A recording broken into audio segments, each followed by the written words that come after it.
Goswami approached Nityananda from afar. Raghunath Das, as you know, wanted a solution to his home problem. Now you might consider, what kind of home problem could Raghunath Das Goswami have when his parents were so wealthy that all the brahmanas and Nadia depended on their donations?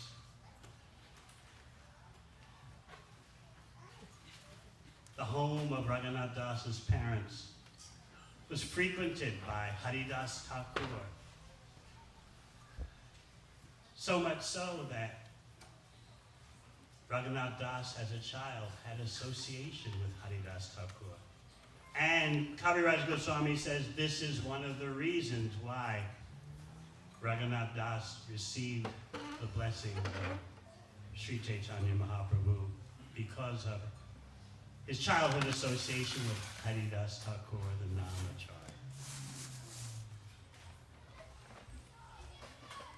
Before we speak about the festival itself in brief, because I'm sure you'll hear more about it from our illustrious seniors, let us understand that according to Chaitanya Charitamrita, Raghunath Das had already received the blessings of Sri Chaitanya Mahaprabhu even before he left home. So how did those blessings manifest? They manifested in terms of indifference to his wealthy circumstances. That is no ordinary affair, because as Raghunath Das's father admitted, in trying to keep Raghunath Das from running off to join Mahaprabhu, his father said, what ropes are sufficient to bind him? His wife, Raghunath Das's mother, was saying, do something, stop this boy from running away to join Mahaprabhu's associates. Now you have to bear in mind that his parents were devotees. Devotees of such a caliber that they could invite Haridas Thakur to their home to lecture. But parents can be very attached to their children, and in the case of Raghunath Das Goswami, he's no ordinary child. He was meant for displaying the highest standard of renunciation. So let us not think badly of Raghunath Das's parents.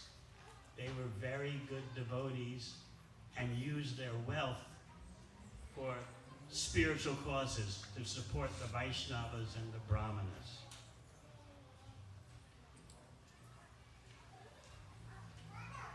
The father told his wife, how can I stop him?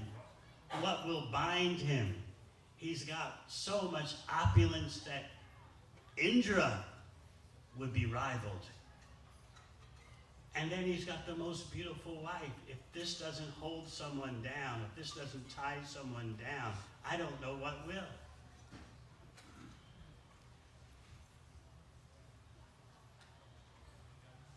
This indifference to wealth demonstrated by Raghunath Das Swami is the mercy of Sri Chaitanya Mahaprabhu. At the same time, we need to bear in mind that his home was famous, his family was famous for Vaishnava Seva. But Raghunath Das was meant to demonstrate such an extraordinary level of renunciation. His sadhana was so strict. As Raghunath Das Goswami, after he left home, he engaged in devotional service 22 hours a day and practically ate nothing. His sadhana was the talk of the Vaishnavas. It was so out of this world.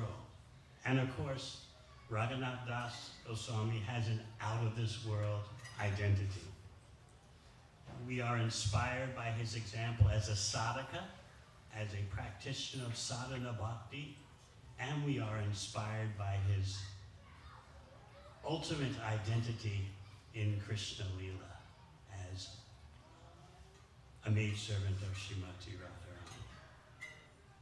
According to Kavi Karnapur, some say he's Rati Manjari, others say he's Rasa Manjari, others say he's Bhanumati. In any case, in both his sadhana and his perfect activities of the spiritual body, Raghunath Das Goswami is so beyond extraordinary.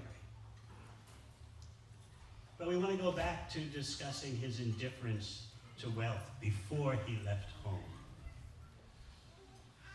Wealth is a very tricky thing. And to get Raghunath Das Goswami out of his wealthy circumstances, Kaviraj Goswami says that Sri Chaitanya Mahaprabhu played a trick. So how is it that wealth is such a tricky thing? The more you get, the more you think you need. If you know anything about behavioral economics, such academics will tell you that, let us say your income rises from 0 to 100,000 a year. Things don't stop there. What happens? Your expectations rise to 140,000 a year. So they've calculated for every dollar increase in your income, your expectations go up $1.40. So you're on a treadmill. Furthermore, they've calculated that, I speak about these things at colleges, so. The other day, yesterday, at such a glorious spiritual wedding, we spoke about the global average for the duration of romantic feelings in a mundane relationship. Yesterday was no mundane celebration in no kind of way. So 17 months.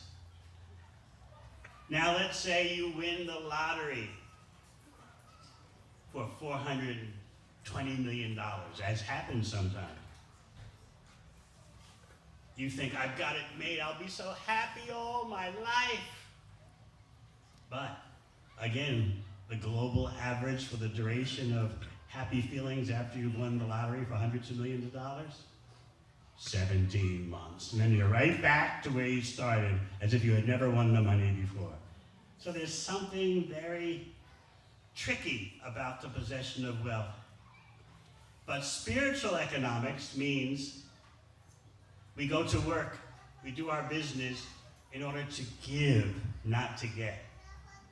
We go to work or do business to give a spiritual culture to ourselves, give a spiritual culture to the family, and give to as much of the world as your resources allow. That is spiritual economics. And the family of Raghunath Das Goswami was certainly doing that, as we said in the beginning. They were funding practically every Brahmana in all of Nadia. So already you're starting to see the mercy of Sri Chaitanya Mahaprabhu. But to get Raghunath Das Goswami out of those circumstances took a trick by Mahaprabhu.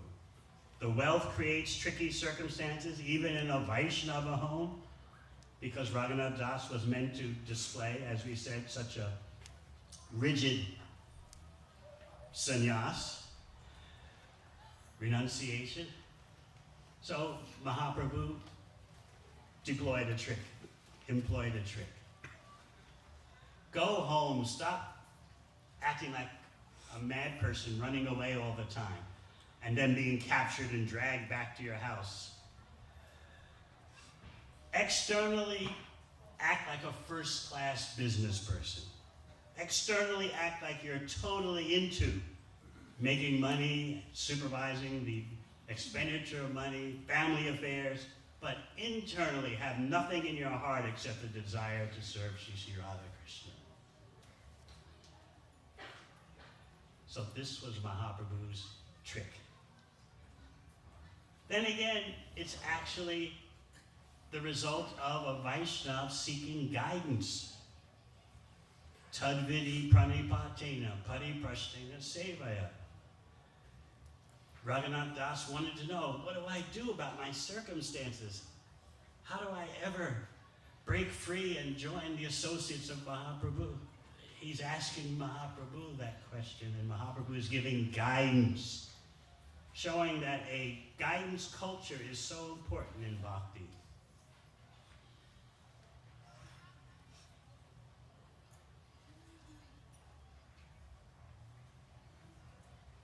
Raghunath Das followed Mahaprabhu's advice. And for 1 year, one whole year, you might think that's not a long time, or you might think that is a long time for him to avoid his desires to run off to Puri and be with Mahaprabhu. In any case, for 1 year, he externally was immersed in family and business affairs. And he had to do a trick of his own because his father and uncle got into trouble with the local version of the IRS at the time.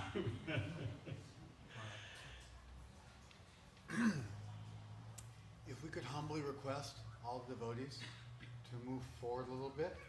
There's some people waiting outside and we'd like them to be able to get in. I think if we just scoot forward just a little bit, everybody gets a little closer together, we'll be able to make room for everybody. And then especially you devotees on the stairs, you've lost your spot. You have to come forward, otherwise no one will be able to enter the temple because you're sitting on the stairs blocking them from entering the temple. Of course, no one wants to block the Vaishnavas from entering the temple. Just move on off. Everybody come forward. Let's let everybody in. Thank you so much. So we were talking about the father and uncle of Raghunath Das. They got into trouble about it. They were tax collectors and they had some or other cut out the middleman, the Muslim middleman, and that middleman became angry.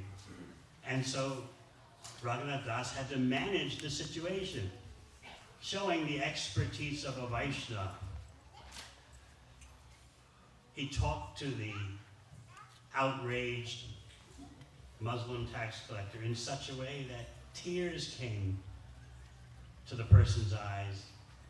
Raghunath Das was able to touch the heart of that person. We're like relatives, and you're like the brother of my father and uncle, and you're a sadhu, and you know the holy scriptures. You're practically a Muslim saint. But he said it with such impact that tears were falling from the person's eyes.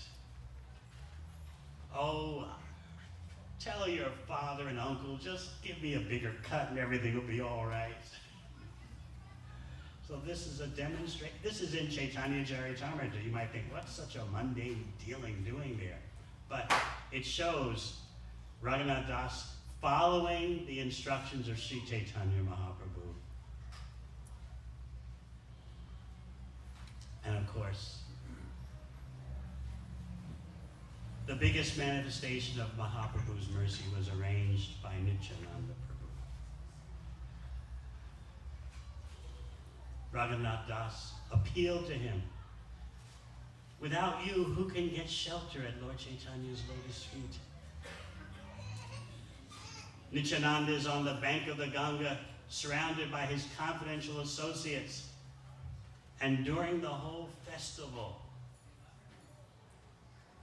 those confidential associates thought they were cowherd boys on the bank of the Yamuna.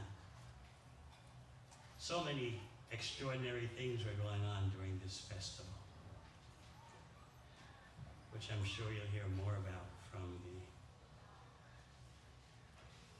other glorious speakers to follow.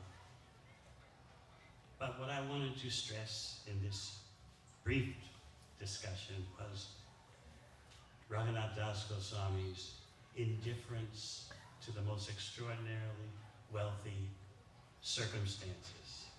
that was also the mercy of Mahaprabhu.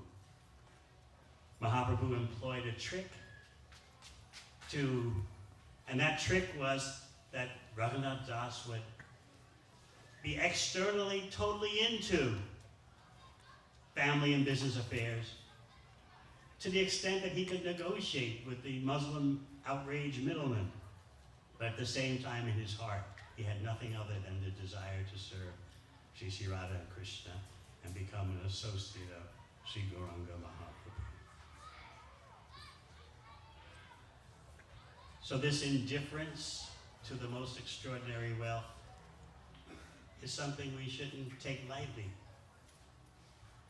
And we should understand that Mahaprabhu told him to deal with it.